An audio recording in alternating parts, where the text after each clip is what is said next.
इधर कन्हैया ने अपने सखाओं से कहा कि तुम अभी जाओ, मैं बाद में आऊंगा। सखा बोले भैया तेने परसों आवे की कही, सब तेरी बाट देख रहे होंगे।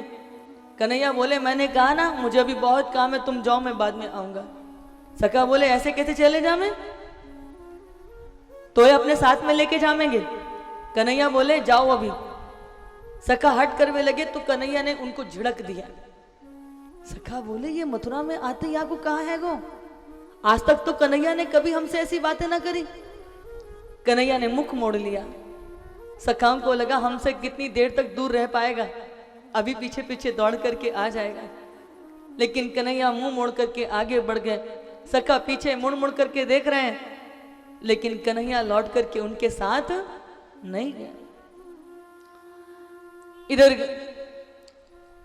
कन्हैया ने उग्रसेन जी को कारागार से मुक्त किया है, अपने माता पिता वसुदेव देवकी को भी कारागार से मुक्त किया। चारों ओर आनंद और शांति व्याप्त हो चुकी है। एक दिन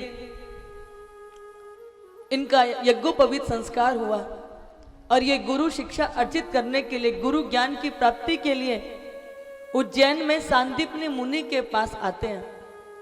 माता बंधु, भारत की एक बड़ी अद्भुत परंपरा रही, चाहे कोई भी क्यों ना हो, गुरु ज्ञान के लिए सब पहले गुरुकुल में शिक्षा अर्जित करने के लिए जाते थे। यदि आप त्रेता का युग भी देखेंगे तो प्रभु राम वशिष्ठ जी से गुरुकुल में शिक्षा अर्जित करने के लिए गए और उसी परंपरा का निर्वहन करते हुए द्वापर में भगवान कृष्ण भी उज्जैन में सांदीपनी मुनि के पास गुरु ज्ञान अर्जित करने के लिए गए हैं।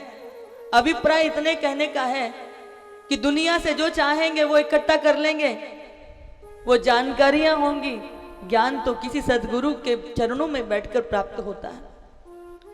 और चाहे राम और कृष्ण क्यों ना बन जाएं, वे भी उसी परंपरा का पालन करते हुए गुरु चरणों में जाकर के शिक्षा अर्जित करते हैं।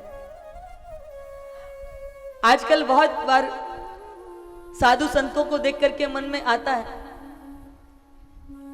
कि देखो पता नहीं कौन असली होगा कौन नकली होगा, आजकल तो असली और नकली का पता ही नहीं चलता। तो मैंने कहा भैया नकली भी तभी तक चलता है जब तक समाज में असली हो, जिस दिन असली हट जाएगा तो नकली फिर चलने वाला नहीं। 100 का नोट चलता है, 50 का नोट चलता है, क्योंकि जगत में संसार में उसको प्रामाणिकता है। आप 30 का नोट चला के दिखाओ जरा, 40 का चलाओ, चलेगा क्या? क्यों? क्योंकि 30 और 40 का नोट होता ही नहीं है। झूठ भी तभी तक है जब तक सत्य होता है, जिस दिन सत्य हट जाएगा उस दिन झूठ का कोई ग्राहक नहीं मिलेगा।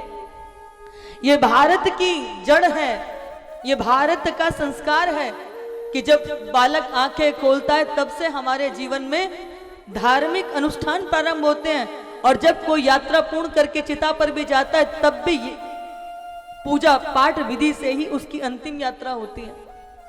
2-4 दंभी आ भी जाएंगे तो भी क्या फर्क पड़ जाएगा? भारत की अस्मिता पर इससे कोई फर्क पड़ने वाला नहीं है। हाँ, मन को धक्का लगता है, धर्म और आस्थाओं की जड़ों को चोट पहुंचती है। आप धर्म की जड़ों को पानी नहीं दे सकते तो काटने का भी तो अधिकार नहीं होना चाहिए। भोले लोगों की भावनाओं के साथ खिलवाड़ करना यह श्रेष्ठ नहीं है।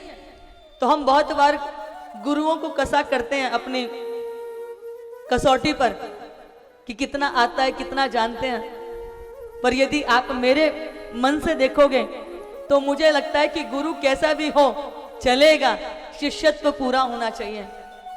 गुरु बहुत श्रेष्ठ मिल जाए लेकिन तब भी हम उसका एक ना माने तो हमारा उद्धार होगा क्या? लेकिन अगर गुरु कैसा भी हो, शिष्य की निष्ठा यदि पूरी है तो भी उसे भव सागर पार करने में कोई रोक नहीं सकता। हमारी निष्ठा कैसी, हमारी श्रद्धा कैसी, उस पर ही सब कुछ टिका होता है। इसमें गुरु तो शंकर जैसा भी मिल गया था सती जी को, लेकिन सती जी का उद्धार हुआ क्या? ऐसा ही एक गांव था तो कोई एक व्यक्ति किसी का मर्डर करके गांव में आ गया, साधु का रूप बना करके छुपता छुपाता पुलिस से भागा घूम रहा था। एक पेड़ के नीचे आकर के बैठ गया। तो लोगों ने देखा साधु महापुरुष हमारे गांव में आए हैं, तो लोग पैर वैर छूने लगे। काफी देर तक वो पेड़ के नीचे बैठे रहे चबूतरे पर ही। बाद में किसी ने लाकर के भोजन करा दिया, किसी ने पानी करा दिया, किसी ने चाय दूध लाकर के दे दिया। तो किसी को दया आई, बोले महात्मा जी चलो हमारे घर पर ही चल के विश्राम कर लेना। तो उन्होंने हाथों से इशारा कर दिया कि मैं गृहस्थियों के घर पे नहीं जाता हूं।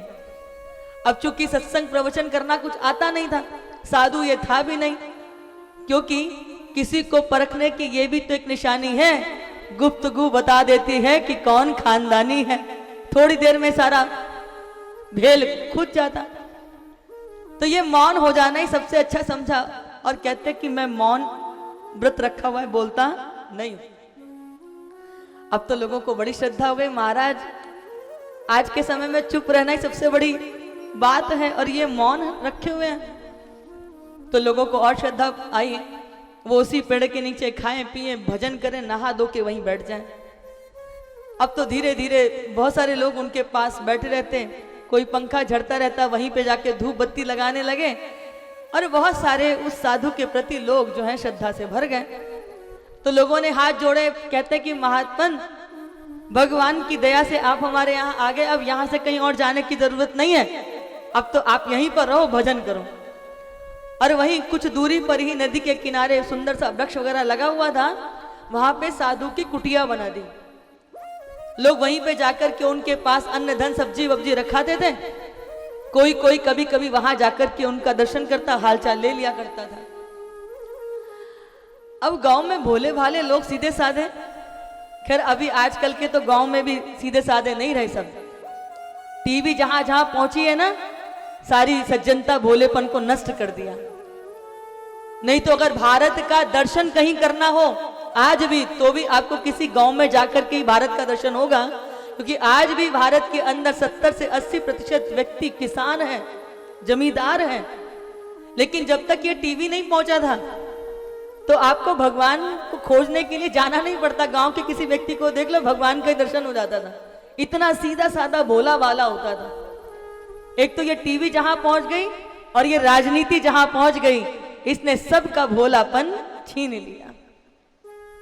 कुछ समय पहले तक तो ऐसी स्थितियां होती थी कि गांव में लड़ाई हो जाती थी, आपस में फौजदारी ठुक जाती थी।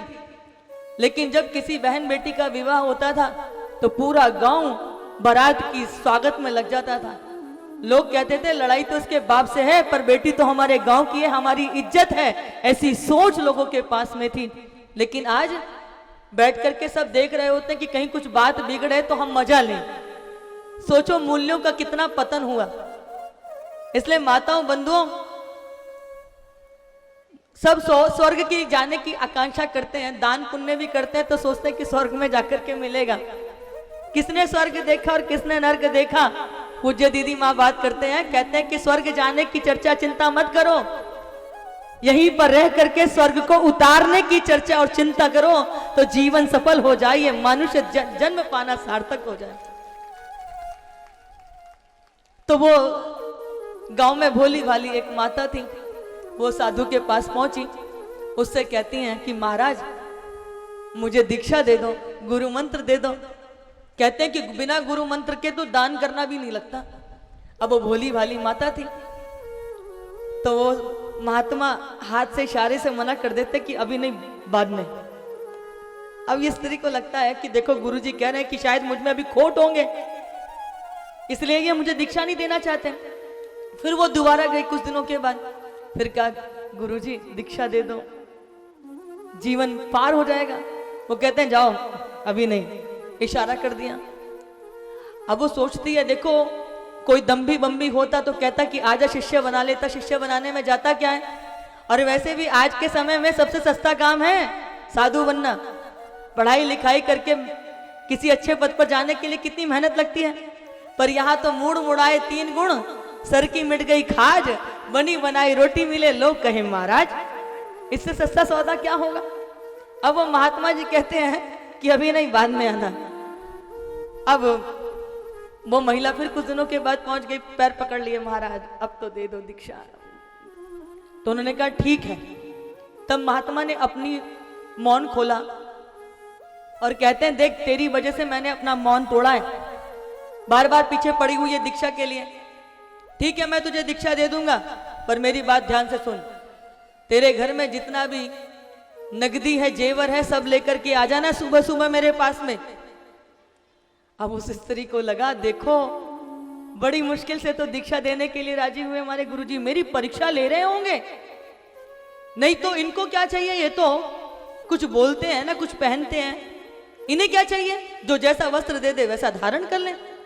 गुरुजी मेरी परीक्षा लेना चाहते हैं। इसने किसी को नहीं बताया घर में आकर के। अब सोच रही है कि कल सुबह सुबह भोर में गुरुजी ने तड़के बुला लिया, रात्रि भर आंखों में नींद नहीं है। और हो भी क्यों माताओं बंधुओं, एक जन्म तो हम अपनी माँ के गर्भ से लेते हैं, दूसरा जन्म हमारा गुरु की गर्भ की वाणी से होता है, जिसे हम द्विज संस्कार कहते हैं। माँ के गर्भ से जन्म लेने के बाद तो हम संसार को जानते हैं, परंतु गुरु की गर्भ की वाणी से जन्म लेने के बाद हम उस जगतपति को जान पाते हैं। इसे जन्म मरण के बंधन से पार हो पाते हैं, क्योंकि गुरु हमको आध्यात्मिकता का मार्ग बताते हैं। अब ये सोच रही है कि कल मेरी दीक्षा हो जाएगी, मुझे पुनर्जन्म मिल जाएगा, दूसरा जन्म मिल जाएगा। रात्रि भर गुरु से दीक्षा लेने की उसी आपाधापी में रात्रि बीत गई और सुबह सुबह 3 बजे नहा धो करके सारा घर में जितना भी अपना सामान तो था ही था, और भी जिनका था घर में रखा हुआ सबको पोटरी में बांध लिया और लेकर के वो गुरुजी के कुटिया पर पहुंच गई। कुटिया का द्वार खटखटा रही है, गुरुजी गुरुजी। गुरुजी कहते हैं, आजा, द्वार खुला हुआ है। ये भीतर आ गई। अब गुरुजी के पास पहुंची। गुरुजी ने कहा, मैंने जो तुझसे कहा था तूने कर दिया?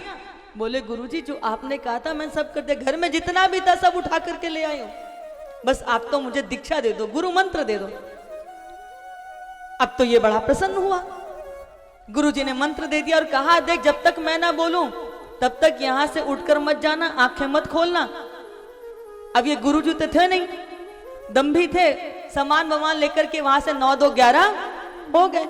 क्यों कहा कि आंखें मत खोलना, उठ के मत जाना, आंखें खोलेगी और मुझे ढूंढेगी, नहीं मिलूंगा तो मेरी पोल पट्टी खुल गई तो थोड़ी दूर तक तो लोग भी मुझे पकड़ लेंगे, तो बोले उठ के मत जाना। अब ये इतनी भोली वाली थी, इसकी इतनी श्रद्धा थी, विश्वास था इसे, आंखें बंद करी रही। बोले कि गुरुजी अब कहेंगे, अब कहेंगे, और मंत्र जो बताया उसको जपती रही। अब ये जपे जा रही है, जपे जा रही है मंत्र, श्रद्धा के कारण जपते जपते इसको देह जो अभिमान था वो छूट गया, देह की सुधि नहीं रही। भजन करते करते चित्त वृत्ति इसकी अंतर्मुखी हो गई।